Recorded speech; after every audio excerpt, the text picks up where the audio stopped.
Hi there, thanks for joining me. If you're new here, welcome.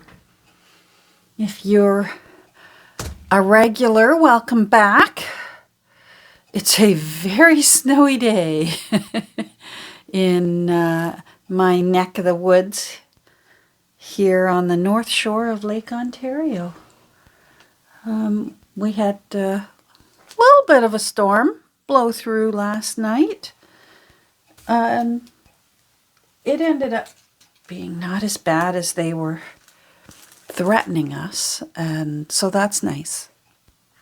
But hubby was still up at 4:30 and off and gone. His business requires that they're up and running every day, no matter what. So he was up and gone, and that usually slowly wakes me up a little bit. So then I hide under the covers with my phone and check out a few things on my phone. I go under the covers so that Kirby doesn't hopefully see the light from my phone. And then go, oh, is it time to get up? Let's get up. I'll get up. Do you want to get up? I don't care that it's 5 a.m. And then the snow plows went by, and I just thought, surrender to it. Surrender. So we've been up for a while now, but that's okay. And hey, today is Miss Kirby's birthday. She's 1 year old today. It's not our gotcha day for her. Because of course we couldn't bring her home till she was 8 weeks old and had all her shots and medications and time with mama and siblings and such. But today's her birthday, so happy birthday to Kirby. And you're probably looking at this thinking, okay, right, well, where did this come from? It's blue, but what's going on? This isn't what you told us was going to happen. And no, this is different. I felt inspired yesterday, and something inside me said, Catherine, make something for yourself. So I'm going to do an experiment, and it's going to be for me. This book, I can't remember where I got it from, but it must have been either out of a free bin or like a 3 for $1 day somewhere. Part of me is thinking I got it in Trenton, Ontario. I seem to recall I picked it up at a thrift store way out there when we were camping one summer, because it's not that old, 1962. But I grabbed it for a few reasons, which is why I think it was free. I liked the size, so that half of a regular sheet of paper will fit with, I think, minimal trimming. I think there will be some trimming involved, but not much.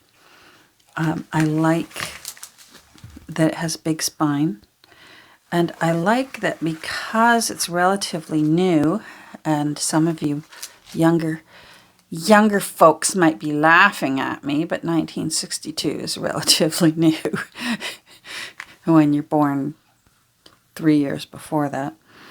Well, actually 2 years before that. I was born at the end of the year. Anyhow, I actually want that it's in good condition because I'm going to experiment. And this may all end up getting chucked. But I'm going to do an experiment and make a book for me. Hold on, I'm going to grab my other book. I have this book that I made for myself, and it is, I'm going to bring my camera up a bit. Hold on again. Okay, better. I made this book for myself a while back just to keep ideas for myself for when I'm having a, what should I put here, kind of moment when I'm creating a journal.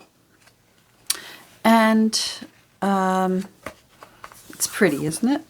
And it's not very old either, which is why I decided to use it for myself, because I usually, the journals that I'm going to sell, I usually like them to be around 100 years old and maybe more.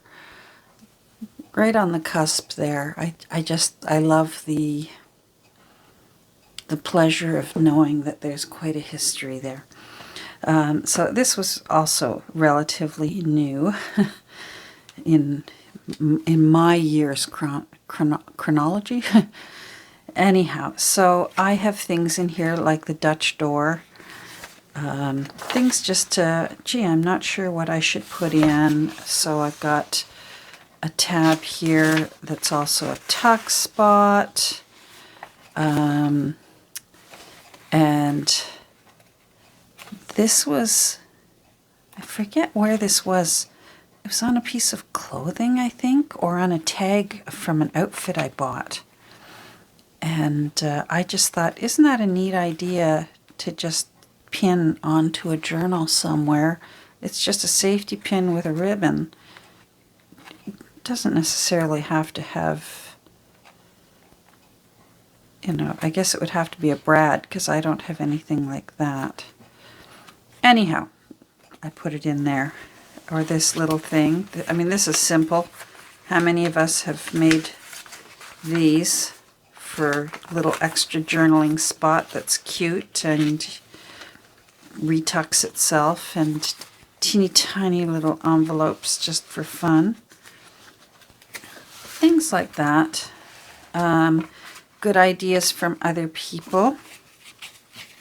So I'm not going to go through this whole book, but good ideas from Happy Mail that was sent to me. This came from Camille, a very talented artist. Isn't that pretty? What a cute little thing to tuck in, say, in just a birthday card for someone. The kind of person that says, please don't get me any presents. Well, then you can just tuck that in their birthday card and you've given them a little gift, but it doesn't feel obligatory. You know, sometimes you get something and you think, okay, well, now we've got to start exchanging. So, this is sort of a fun ideas book, especially for tucking and tags. And I'm looking through it already and thinking, oh my goodness, I haven't done that in ages. Like, why haven't I... Like this thing, how cool is this? Oh, look at all that journaling space in something that looks like a tag. And I usually try and remember Sherry Griffiths. I try and write down whose idea it was. This little upside down tag that's also a tuck spot is Corey Dahman. This is Joanne, Camille. See what I mean? There's lots of Corey in here. Lots of Corey. Anyhow, and there's still room to keep working. So, oh, lots of Camille in here.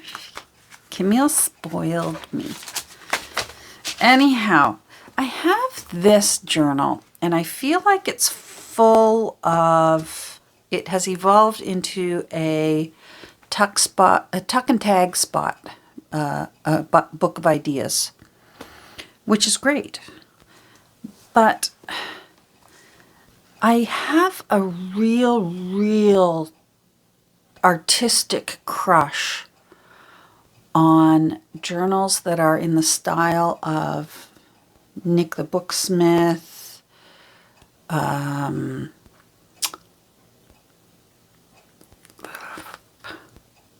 Lorna Taylor,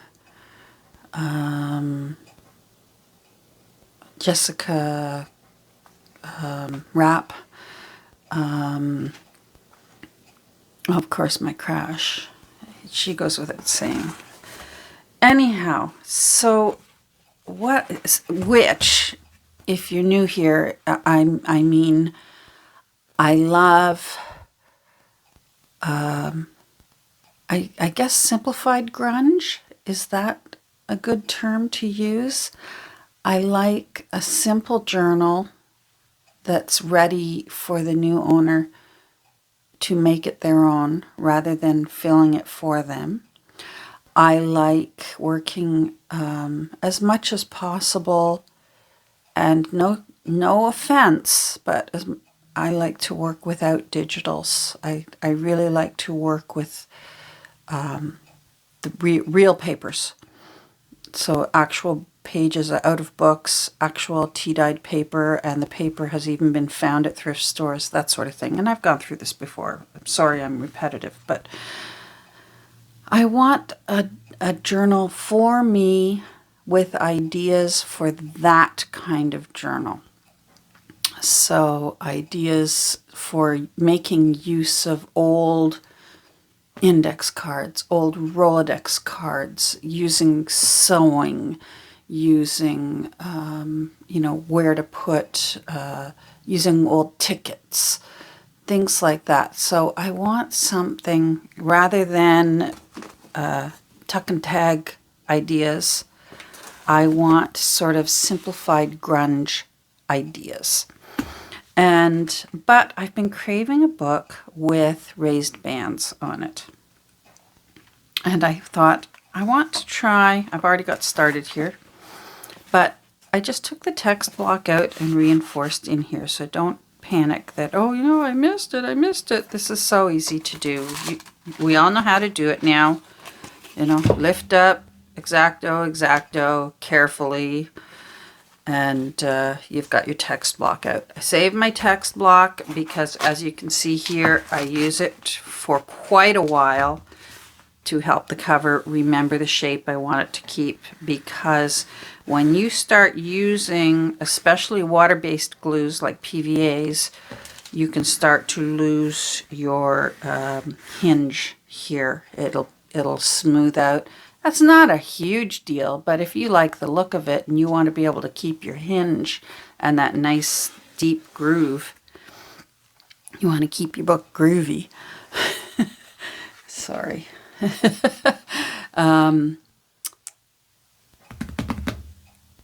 Keeping the text block helps your book remember, because see how it's automatically got this ledge here from where they've pounded it into shape, where the bookbinder has pounded that. I call it a mushroom shape. And hold on, who are you barking at? Nobody's there. Come lie down, face. Good girl. She's so good at place now. I'm really seeing some signs of what mature little Kirby is. She's starting to evolve. Anyhow, so some people, especially if you're making from scratch, you end up using knitting needles or things you've created in order to hold things in place to preserve your gutters, your hinges. And but if you're working from a text block, you can just make use of that text block. I tried to save the bands. I thought, that'd be fun to put back in. But this is so new and the glue was so good that the band just tore in half and was not usable. So I haven't even bothered to try and remove that one. And I'm not sure I will ever, after I finish using this as a placeholder, a shape holder, this will probably get shredded for packing, safety packing for shipping, because it's not really, it's just still feels too new. It's not nicely yellowed. It's only 1962. It's a baby.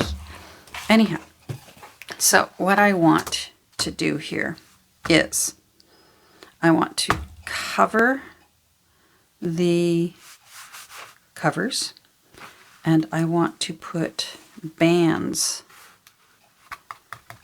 on the spine, faux raised bands, obviously, and then I want to cover that with fabric. So we've got to get started on that.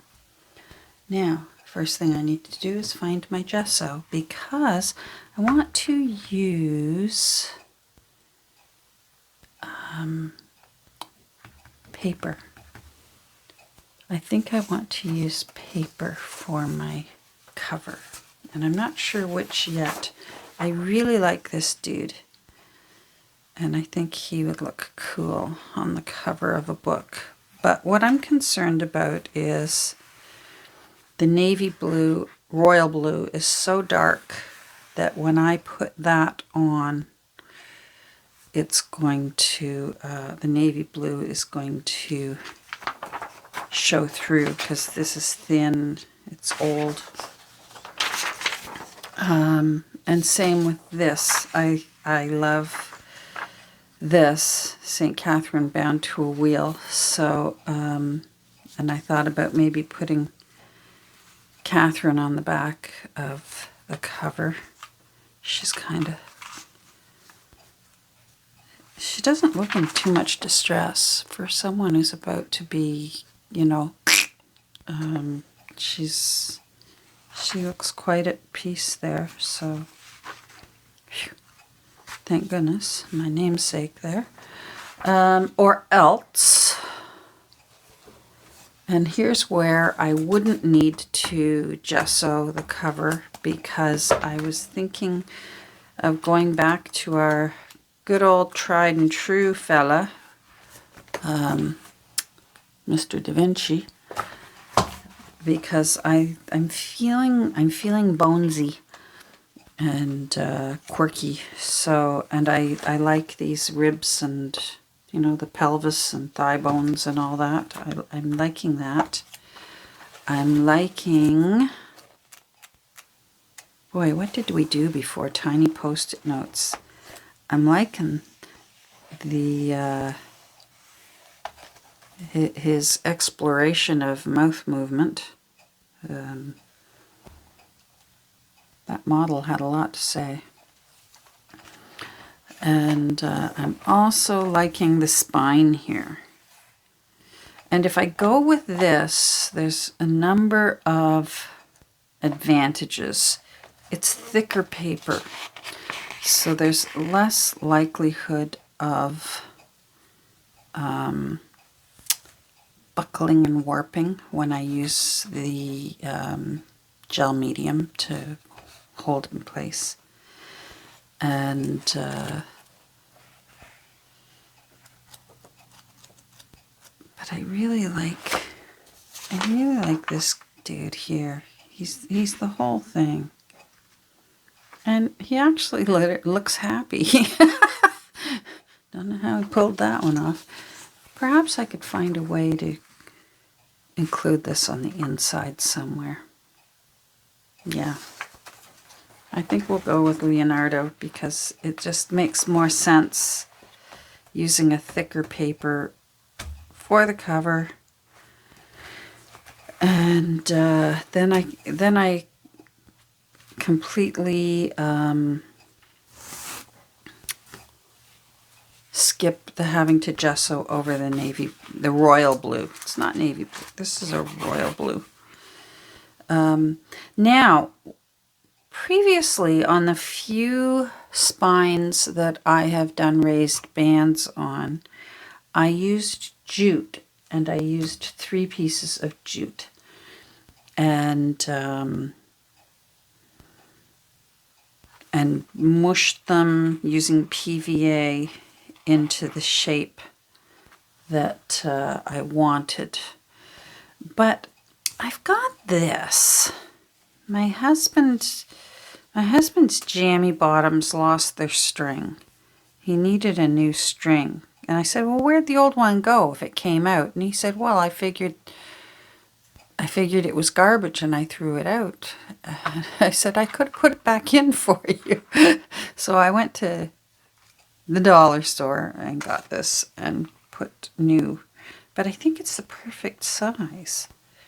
So I think what we will do is make use of the leftovers of hubby's jammy bottom waist tie. And let's see how wide we need these to be.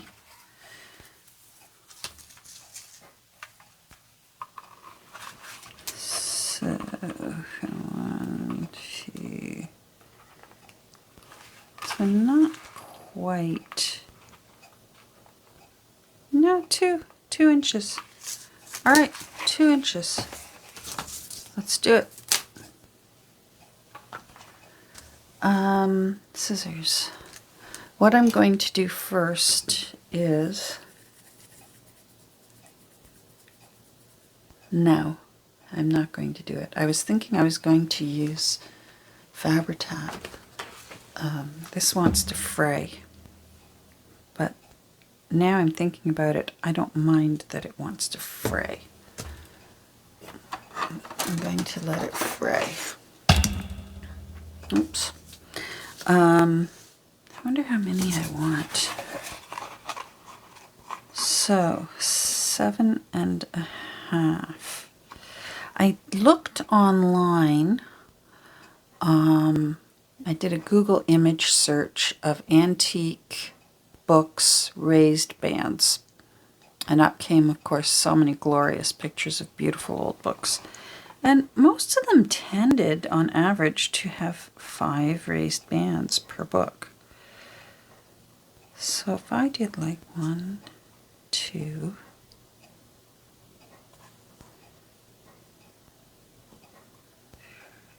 3, 4, 5. That would look nice. But I think I wanted an inch up. I might work better with a piece of paper. Hold on. Okay, I just tore a page out of the book. So I'll just have to make sure I center it properly. But, so this is like 7.25. Which means if I move it... I hate mathing. Don't make me math this early in the morning.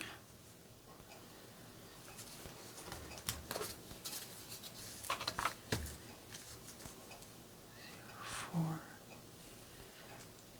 3.5, 3.5, 3 and a bit. There's center. All right, that helps me.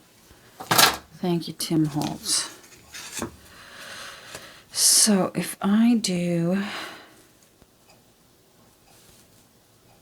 that, then I could still do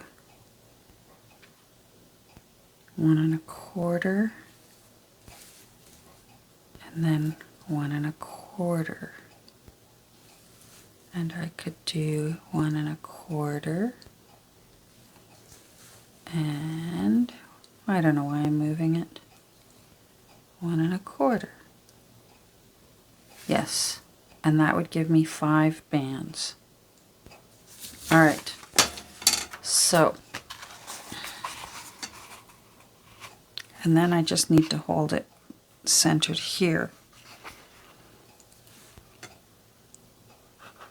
I'm going to freehand this because this is just for me, this book.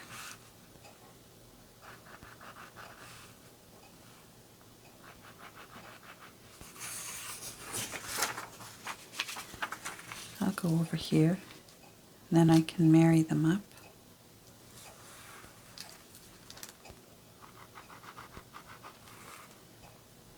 I don't know whether the pencil is showing up on camera, but I can see it. Hey, for everyone who's been worrying along with us and sending positive vibes and prayers and good wishes and thoughts. Our little granddaughter is doing very well. She's home from the hospital and getting better every day. She's still got a ways to go. She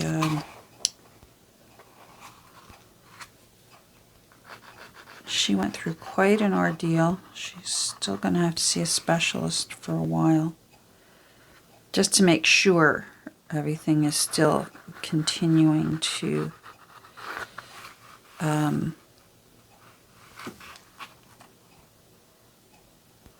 be fine. And they're very optimistic that this is all behind her now, which is, that's not marrying up.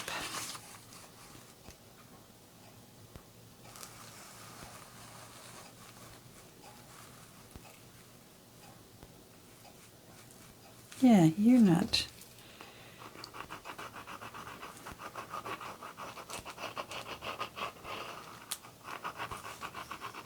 There. Anyhow, she's doing very well. And now we've got to get some weight back on her. She lost a lot of weight. And so now she gets to start working on that. I'm going to get out my bricks because I'm going to be pushing a lot on this spine. I hope that, let me stand up and see if you can see what I'm doing. Yes. So see how that has lifted up that spine. And because I put one of my curved reinforcements inside there. I hope, I can't remember whether I told you that or not. So there is a,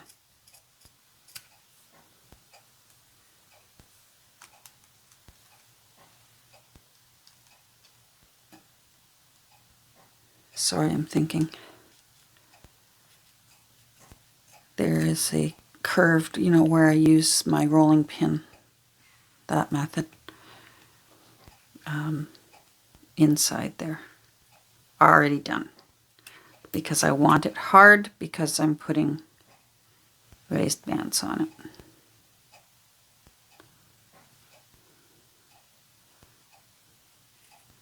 Again, I might be a bit more precise were I making this. Oh, there goes my alarm. If I were making this with the intention of putting it into my shop, let me turn that off.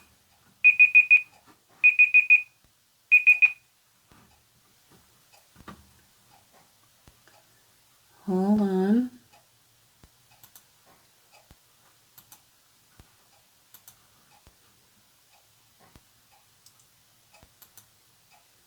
Google, set a timer for 5 minutes. There we go.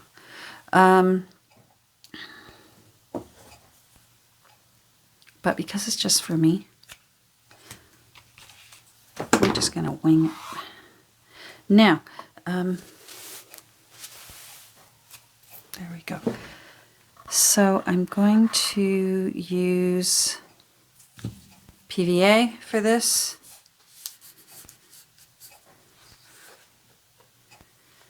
I'm going to pause for a second because usually I end up needing to use my awl and get in there and dig this open.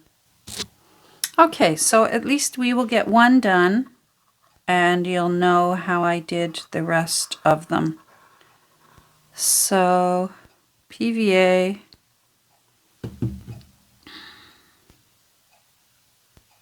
hand. Prepare for your hands to get mucky.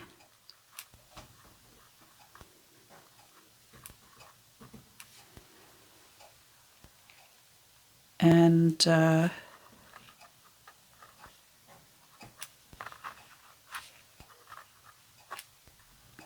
covered in glue. Maybe we can keep going.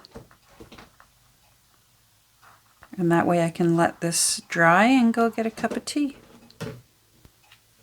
Let's do 2. Let's live on the edge. Oh, someone woke up. All right, good timing. So anyhow, put your minds at rest. Grandchild is, thank goodness, doing well. Did I not make? I didn't cut 5.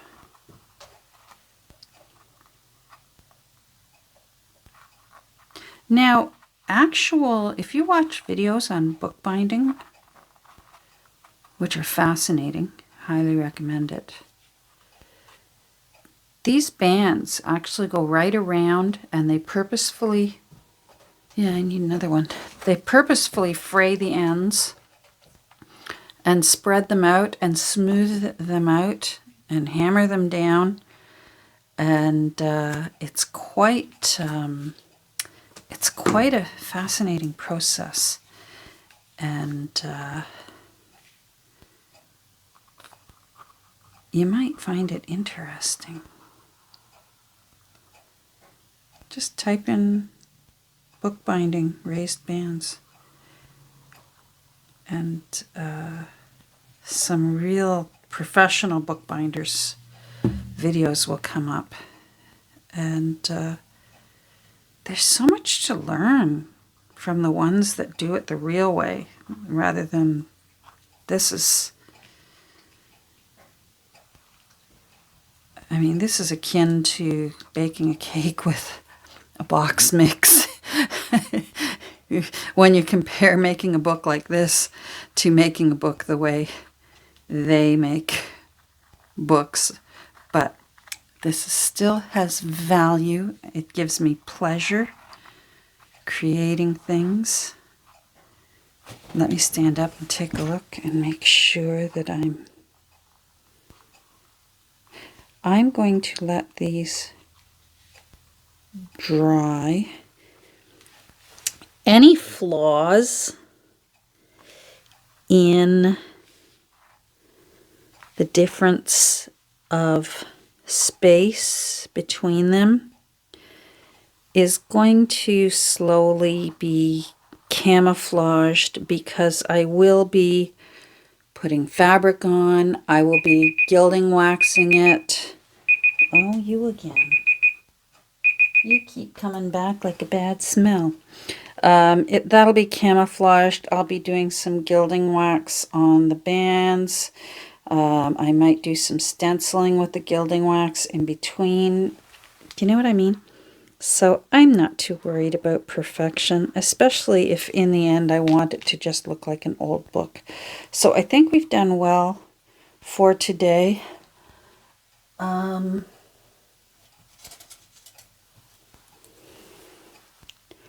There's some glue pooling down in here that I just want to get out.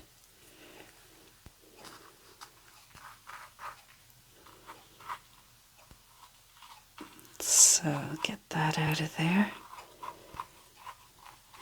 Yes, these are my paintbrushes that I snap the ends off. I am not an artist who likes long-handled paintbrushes. If I were a painter that worked with an easel and made fine art paintings, then yes, you need that long handle. But for what I do, I don't need the long handles, and I usually end up going... All right, that's good. I'm going to step away from the bands and go make tea. Thanks for joining me today. I hope you found this interesting. I hope you'll follow along. I think the next thing I will be doing is choosing some fabric to cover this with and painting it the color I want it to be. So that's probably what we'll do next. All right, take care, and we'll talk soon. Bye.